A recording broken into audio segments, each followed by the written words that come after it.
En enero de 2009, la tranquila ciudad de Sevilla se vio sacudida por un caso que pronto se convertiría en uno de los más mediáticos y controvertidos de España. Marta del Castillo, una joven de apenas 17 años, salió de su casa una tarde cualquiera y nunca volvió. Lo que en un principio parecía una desaparición más pronto se transformó en una pesadilla marcada por confesiones cambiantes, contradicciones sin fin y un cuerpo que jamás ha sido encontrado. ¿Cómo pudo desaparecer un adolescente a plena luz de la tarde en un barrio familiar? ¿Por qué las versiones de los principales sospechosos fueron modificándose tantas veces? Este es un caso en el que cada respuesta abre nuevas dudas y en el que, a pesar de juicios y condenas, el mayor interrogante continúa intacto. ¿Qué pasó realmente con Marta? Marta del Castillo Casanueva tenía 17 años y vivía con sus padres, Antonio y Eva, en el barrio sevillano de Tartesos.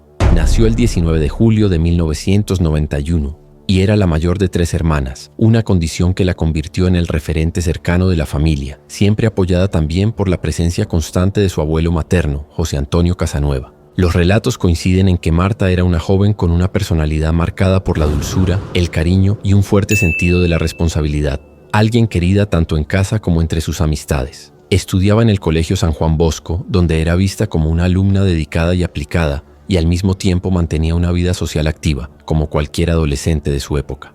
Pasaba horas en el MSN Messenger y en la red social Twenty, conversando casi a diario con sus amigas más cercanas, Silvia Fernández y Cristina, conocida como Pitu. También era profundamente devota. Pertenecía a la Hermandad de los Gitanos, una de las cofradías más emblemáticas de la Semana Santa de Sevilla, y en enero de 2009 ya se encontraba entusiasmada por esas fechas, al punto de pedirle a su abuelo dinero para comprar un incensario que quería tener listo para las procesiones. Su vida se movía entre la rutina escolar, la fe y las relaciones propias de su edad. En ese contexto había comenzado un nuevo vínculo sentimental. Conoció a Miguel Carcaño Delgado, al que todos llamaban Mick. Aquel noviazgo de apenas mes y medio ya estaba roto cuando llegó el sábado que cambiaría todo. ¿Qué sucedió ese día aparentemente normal?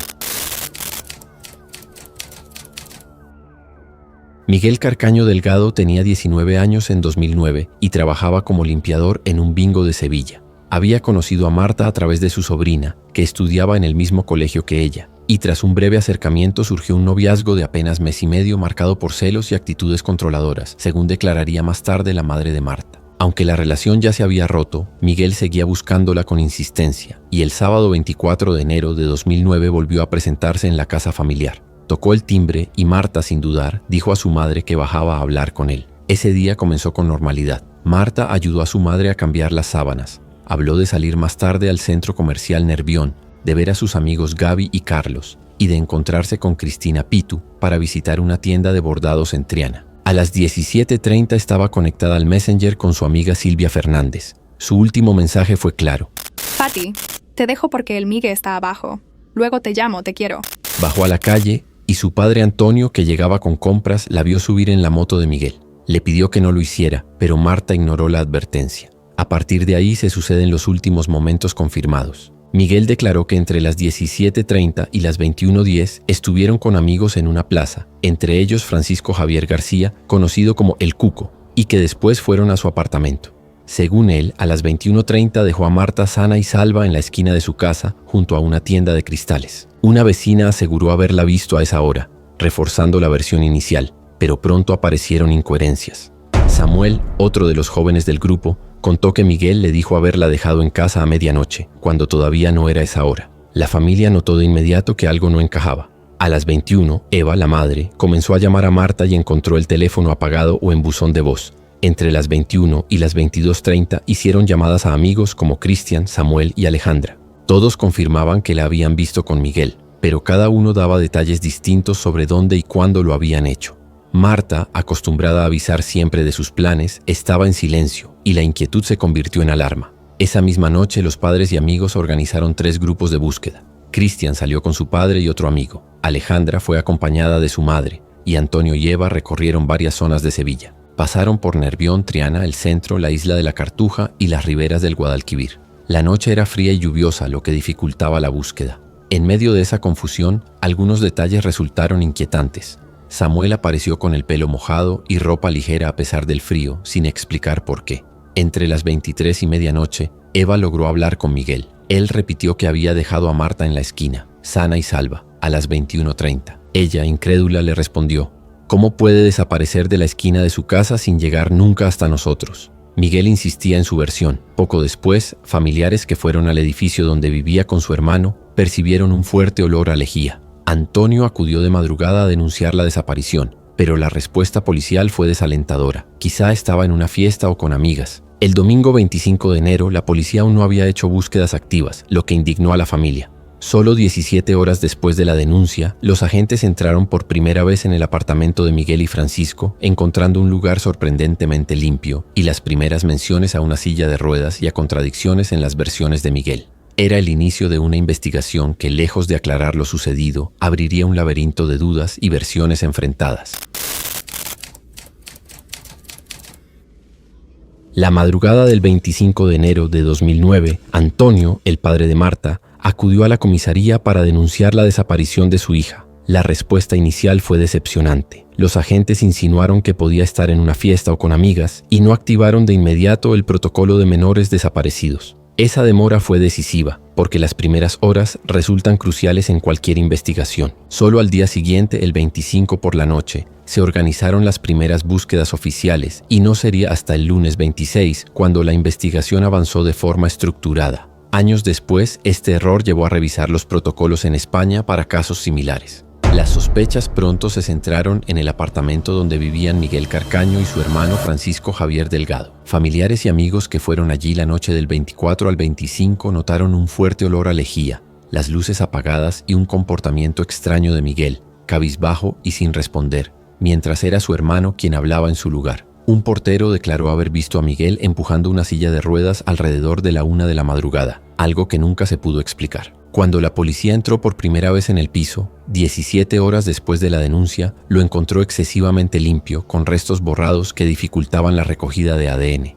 También se identificaron elementos inquietantes: la silla de ruedas que pertenecía a la madre fallecida, una puerta con marcas de golpes escondidas tras una bandera y un cuchillo de El Cuco hallado en una alcantarilla cercana. En su primera declaración, el 25 de enero, Miguel sostuvo que había estado con Marta desde las 17:30, que se habían encontrado con amigos, y que a las 21:30 la dejó sana y salva en la esquina de su casa, cerca de una tienda de cristales, antes de marcharse a Camas, donde vivía su novia. Una vecina dijo haber visto a Marta cerca de casa entre las 21:30 y las 21:35, lo que confirmaba parcialmente la hora, pero no la supuesta entrega segura. Los principales sospechosos eran el propio Miguel, último en estar con Marta, su hermano Francisco, señalado más tarde en algunas versiones, Francisco Javier García, el Cuco, de 15 años, cuyo ADN apareció mezclado con el de Marta en el apartamento, Samuel Benítez, amigo del grupo, que después alegaría haber sido presionado en los interrogatorios, y María García Mendaro, novia de Francisco, que dio declaraciones contradictorias sobre si estuvo o no en el piso aquella noche. La magnitud de las búsquedas fue inédita. Se rastrearon 640 kilómetros de orillas del Guadalquivir, con helicópteros, buzos y hasta pruebas con cadáveres de cerdo equipados con GPS para simular cómo se movería un cuerpo en el agua. Nada apareció. Cuando Miguel cambió su versión y habló de una silla de ruedas y de una papelera cercana al piso, se inspeccionó el vertedero de Alcalá de Guadaíra, removiendo más de 40,000 toneladas de residuos. También se investigaron terrenos en Camas, siguiendo indicaciones posteriores, sin éxito. Fue la operación de búsqueda más grande en la historia reciente de España, con miles de voluntarios y una cobertura mediática constante. Las versiones de Miguel se fueron multiplicando. Primero dijo que dejó a Marta en la esquina, luego confesó que la golpeó con un cenicero en el apartamento y que Samuel lo ayudó a llevar el cuerpo en moto hasta el río. Más tarde señaló que usaron el coche de la madre del Cuco. Después acusó a este de agresión sexual y habló de una silla de ruedas y una papelera. Llegó a admitir él mismo un abuso, describiendo cómo metieron el cuerpo en bolsas y lo tiraron en un contenedor. En el juicio, sostuvo que la mató con el cenicero pero que no sabía dónde estaba el cuerpo porque otros se deshicieron de él. Y en 2013 culpó a su hermano Francisco en medio de una disputa por una hipoteca, asegurando que el cadáver fue llevado a una fosa en Camas. El 13 de febrero de 2009, tras varios interrogatorios, Miguel fue detenido formalmente y confesó el homicidio, relatando la versión del cenicero y del cuerpo arrojado al río. Las pruebas que pesaban en su contra eran significativas: rastros de sangre de Marta en una chaqueta suya, el testimonio del portero sobre la silla de ruedas y la presencia de ADN del Cuco en el apartamento. La reacción pública fue de conmoción. Sevilla salió a la calle, la familia se mostró indignada ante las contradicciones y el caso se convirtió en el centro de un debate nacional sobre justicia e impunidad. La investigación ya había entrado en un terreno laberíntico y el siguiente paso sería el juicio que marcaría a fuego a la opinión pública española. Después de su detención en febrero de 2009 y tras haber dado hasta 7 versiones distintas de lo sucedido, Miguel Carcaño permaneció en prisión preventiva a la espera de juicio. El caso había adquirido dimensiones enormes. Las calles de Sevilla se llenaban de manifestaciones que exigían justicia. La familia de Marta se multiplicaba en entrevistas denunciando fallos en la investigación y la prensa convertía cada novedad en titular. La investigación, dependiente en gran parte de las confesiones contradictorias de Miguel, parecía avanzar sin rumbo claro, y la expectativa social se centraba en los juicios que debían arrojar una respuesta definitiva. Fueron abiertos 2 procesos, uno en la jurisdicción de menores, para juzgar a Francisco Javier García, conocido como El Cuco, de 15 años en 2009, y otro para los mayores de edad implicados, entre ellos Miguel, su hermano Francisco Javier Delgado, Samuel Benítez y María García Mendaro. El juicio a El Cuco comenzó el 24 de enero de 2011, exactamente 2 años después de la desaparición de Marta. La acusación lo señalaba por homicidio y agresión sexual, pero finalmente fue condenado únicamente por encubrimiento. ¿Qué es lo que venías de aquí? Los pardales armados. ¿Y lo viste ahí? ¿Dónde? El chavo, de vuelta a subir de cura. Yo hago así y paso al dentro. Me quedé así, pillado, me quedé mirando a ver lo que estaba haciendo Miguel. Y ya miré directamente a Francisco a ver. Lo enganchó por ese lado. Así. Y mucho me dice, se me cola y me quedé así y digo, vale. Y me hinchamos, me levantamos y conforme yo iba saliendo, Samuel venía detrás y me apagó las luces. Se iba de espalda. Ahí está. La pena: 3 años en un centro de menores y 3 de libertad vigilada, muy lejos de la gravedad que reclamaba la familia de la víctima. El tribunal consideró que no había pruebas sólidas para sostener la acusación de asesinato o abuso, aunque su ADN se encontró en el apartamento donde murió Marta. El propio El Cuco había reconocido en varias ocasiones cierto grado de implicación, pero en sede judicial negó todo, alegando que había sido presionado por la policía y justificando su ADN porque, según él, casi vivía allí. La condena fue percibida como demasiado leve y alimentó la indignación social. Años más tarde, en 2022, él y su madre fueron condenados por falso testimonio en este proceso, aunque en 2024 esa sentencia fue anulada en apelación. El juicio contra los adultos comenzó el 17 de octubre de 2011 en la Audiencia Provincial de Sevilla.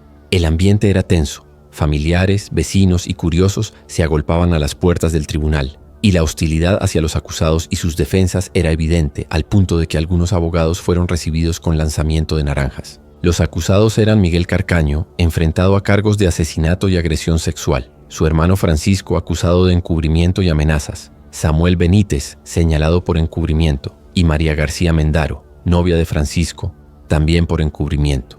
En el estrado, Miguel se mostró voluble. Admitió que golpeó a Marta con un cenicero tras una discusión, insistió en que ella murió en el apartamento, pero negó cualquier abuso sexual. Retiró parte de las acusaciones que había hecho antes contra Francisco y contra El Cuco, y con ello sembró aún más confusión. Las declaraciones de testigos tampoco ayudaron. Algunos aseguraron haber escuchado gritos, otros recordaron el olor a lejía en el piso, pero nada fue concluyente. La sentencia llegó el 24 de enero de 2012, en el 3er aniversario de la desaparición. Miguel Carcaño fue condenado a 20 años de prisión por asesinato con el agravante de minoría de edad de la víctima. Fue absuelto del delito de agresión sexual por falta de pruebas. Su hermano Francisco Javier Delgado, Samuel Benítez y María García Mendaro fueron absueltos de todos los cargos, al considerar el tribunal que no había pruebas suficientes de su participación. El fallo reconoció que Miguel había contado con ayuda para ocultar el cuerpo, incluso mencionó a una tercera persona no identificada, pero esa supuesta colaboración nunca quedó probada. La reacción fue inmediata. La familia de Marta expresó sentirse traicionada y defraudada por el sistema judicial, convencida de que se había hecho justicia solo a medias. La opinión pública compartió ese sentimiento, y las calles se llenaron de protestas, reclamando condenas más duras y reformas legales. El caso fue uno de los catalizadores de un intenso debate político que culminó, en 2015, con la aprobación en España de la prisión permanente revisable. Sin embargo, más allá de los titulares, una verdad se mantenía intacta. Miguel nunca reveló dónde estaba el cuerpo de Marta. El juicio cerró con una condena, pero dejó abiertas las mismas preguntas que desde el primer día atormentan a la familia y a toda una sociedad. El siguiente capítulo estaría marcado por teorías, contradicciones y un misterio que 15 años después sigue sin resolverse. Para la policía y para la justicia, la versión oficial quedó sellada con la condena de Miguel Carcaño en 2011. 20 años de prisión por el asesinato de Marta del Castillo. La sentencia reconoció que no actuó solo, mencionó la colaboración de El Cuco en la ocultación del cuerpo y hasta hizo referencia a una tercera persona no identificada, pero ninguno de esos puntos se pudo demostrar con pruebas concluyentes. El Cuco, menor de 15 años en ese momento, fue juzgado aparte y condenado únicamente por encubrimiento, con una pena de 3 años en un centro de menores. Los otros acusados, Francisco Javier Delgado, hermano de Miguel, María García, pareja de Francisco, y Samuel Benítez, resultaron absueltos. El paso de los años no cambió un dato esencial. El cuerpo de Marta nunca ha sido localizado, lo que convierte este caso en un crimen sentenciado pero incompleto. El mayor problema fueron las múltiples versiones de Miguel. Primero dijo que dejó a Marta sana y salva en la esquina de su casa. Después confesó que la golpeó con un cenicero en su apartamento y que Samuel lo ayudó a lanzar el cuerpo al Guadalquivir en moto. Más tarde cambió y aseguró que usaron el coche de la madre del Cuco para arrojarla al río. En otra ocasión acusó al propio Cuco de haber sido el agresor sexual y estrangulador. Luego modificó de nuevo su testimonio, admitiendo también participación en un abuso y describiendo cómo colocaron el cuerpo en una silla de ruedas para abandonarlo en un contenedor cercano. En el tribunal dijo que la mató con el cenicero, pero que no sabía qué hicieron los otros con el cadáver. Finalmente, en 2013, señaló a su hermano Francisco como autor del crimen, vinculado a una discusión por una hipoteca fraudulenta. Cada relato implicaba a distintas personas y diferentes formas de ocultar el cuerpo. El río, un contenedor, un vertedero, una fosa. Esa sucesión de contradicciones anuló su credibilidad, aunque mantuvo en pie la duda sobre qué parte de cada versión podría tener algo de verdad. De esas versiones surgieron las principales teorías. La primera, que el cuerpo de Marta fue arrojado al río Guadalquivir, motivó búsquedas colosales con buzos, helicópteros e incluso pruebas con cadáveres de cerdo equipados con GPS. Nada apareció. La segunda apuntaba a un contenedor de basura cercano al piso de Miguel. De allí habría ido al vertedero de Alcalá de Guadaíra, donde se rastrearon 40.000 toneladas de residuos, también sin resultados. Una tercera teoría se centró en Francisco Javier, hermano de Miguel. Según la declaración de 2013, él habría golpeado a Marta con una pistola durante una disputa por una hipoteca, y el cuerpo fue enterrado en una zanja en Camas. Las investigaciones en la zona no hallaron rastro alguno. Por último, persistió la hipótesis del encubrimiento por parte de una tercera persona mencionada en la sentencia, pero nunca identificada. Todas estas líneas compartían un punto. Ninguna logró responder a la pregunta principal. Los indicios encontrados tampoco ofrecieron claridad. Un portero y un vecino declararon haber visto a Miguel empujando una silla de ruedas en plena madrugada, objeto que luego fue incautado en su casa. El fuerte olor a lejía en el piso fue corroborado tanto por familiares como por agentes de policía, sugiriendo una limpieza apresurada. Una chaqueta de Miguel presentaba rastros de sangre de Marta. El ADN del Cuco apareció mezclado con el de la joven en el apartamento, aunque él lo explicó diciendo que pasaba allí muchas horas. Y una testigo aseguró haber visto a Marta entre las 21:30 y las 21:35 cerca de su casa, lo que parecía confirmar la versión inicial, pero nunca se pudo probar. La investigación también se vio empañada por fallos graves. La policía tardó 17 horas en entrar por primera vez en el piso de Miguel, perdiendo así un tiempo crucial. La cobertura mediática fue masiva, con filtraciones que llegaban a los sospechosos y condicionaban sus declaraciones. Los registros telefónicos de las antenas resultaron incompletos y solo en 2021 se revisaron con mayor detalle. Los amigos menores de edad quedaron expuestos públicamente y las defensas denunciaron presiones en los interrogatorios. Todo ello generó un escenario en el que era difícil distinguir verdad de manipulación. Con los años, lo único que se mantiene intacto es el misterio. Miguel es considerado un mentiroso compulsivo, capaz de cambiar su relato cada vez que lo interroga un juez o la policía.